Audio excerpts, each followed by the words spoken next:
어린 무라는 뜻의 열무는 재배기간이 짧으며 노동이 크게 들어가지 않아 쉽게 재배할 수 있는 작물 중 하나이니 반드시 도전해보시기 바랍니다.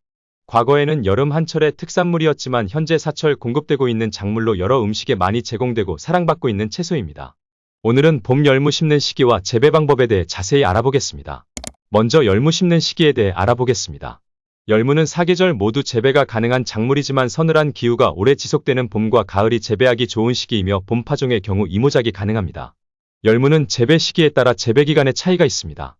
봄 재배의 경우는 재배 기간이 40일이며 여름 재배의 경우는 25일, 가을 재배의 경우는 60일로 재배 기간이 다르지만 전체적으로 다른 작물에 비해 재배 기간이 짧은 편에 속하여 1년에 여러 번 수확할 수 있는 작물입니다. 봄 재배의 경우 3월 중순부터 파종이 가능하며 5월까지는 파종을 마쳐 주어야 합니다.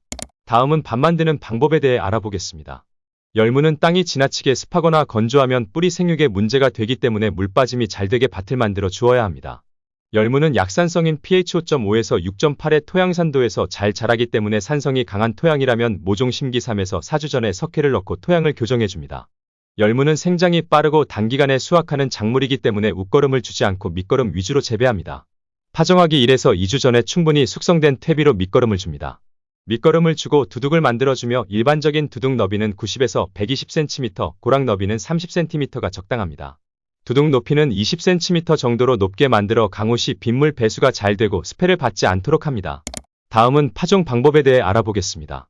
열무는 모종을 키워 심는 육묘 재배 방식은 어렵기 때문에 봄밭에 바로 씨앗을 파종해야 합니다. 열무 파종 방법에는 전뿌림 방식과 줄뿌림 방식이 있습니다.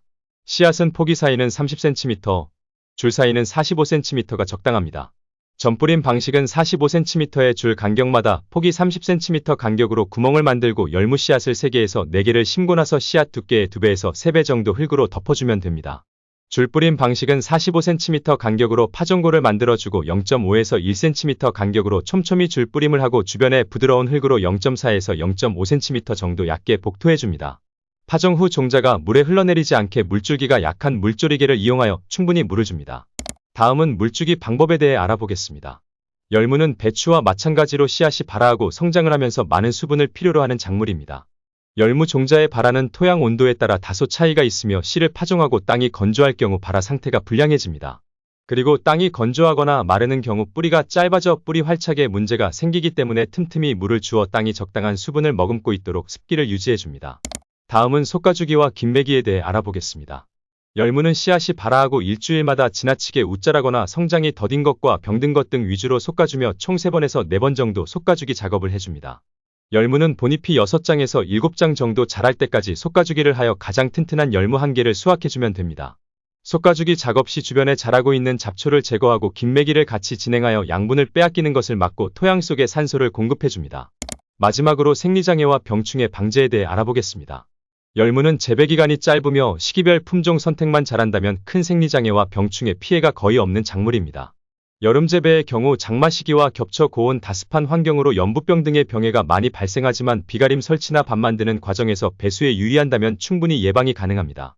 충해 발생도 여름에 주로 발생하지만 한냉사 또는 망사 등으로 씌워서 여러가지 해충을 예방할 수 있습니다. 특히 주의해야 하는 열무 주요 충해에 대해 간단히 알아보겠습니다. 열무 주요 충해로는 벼룩잎벌레와 무잎벌레, 배추인나비가 있습니다. 벼룩잎벌레의 성충은 2에서 3mm 크기의 타원형으로 몸체는 흑색을 띠며 주변 낙엽이나 토양 속에 월동하다가 3월 하순에 출현하여 식물 뿌리나 토양에 산란합니다. 그리고 톡톡 튀어다니며 십자화과 작물의 연한 잎을 위주로 식해합니다. 방제 방법으로는 배추가 작물의 연작 재배를 피하고 최소 2에서 3년 주기로 돌려짓기하며 파종 전 벼룩잎벌레 방제용 토양살충제를 골고루 뿌리고 질소질 비료의 과용을 피합니다. 무잎벌레 성충은 5월과 6월에 활동을 하며 6월에 줄기와 잎자루에 상처를 내고 그 속에 알을 산란하며 유충은 점차 자라면서 노란색에서 검은색으로 변하고 주로 잎을 식해합니다. 방제 방법으로는 망사나 한랭사를 설치하고 피해가 심각한 경우 등록된 약재를 옆면에 살포합니다. 배추인나비는 이른 봄부터 열무나 배추 등 십자화과 작물 잎 뒷면에 알을 산란하고 알에서 나온 애벌레가 잎을 위주로 식해합니다. 방제 방법으로는 망사나 한랭사를 설치하고 열무는 생육이 빠르기 때문에 열무밭에 배추인나비 애벌레가 보이면 수시로 잡아주면 됩니다. 오늘은 봄 열무 심는 시기 및 재배 방법에 대해 알아보았습니다. 구독과 좋아요는 텃밭 연구에 큰 도움이 됩니다. 영상 봐주셔서 감사합니다.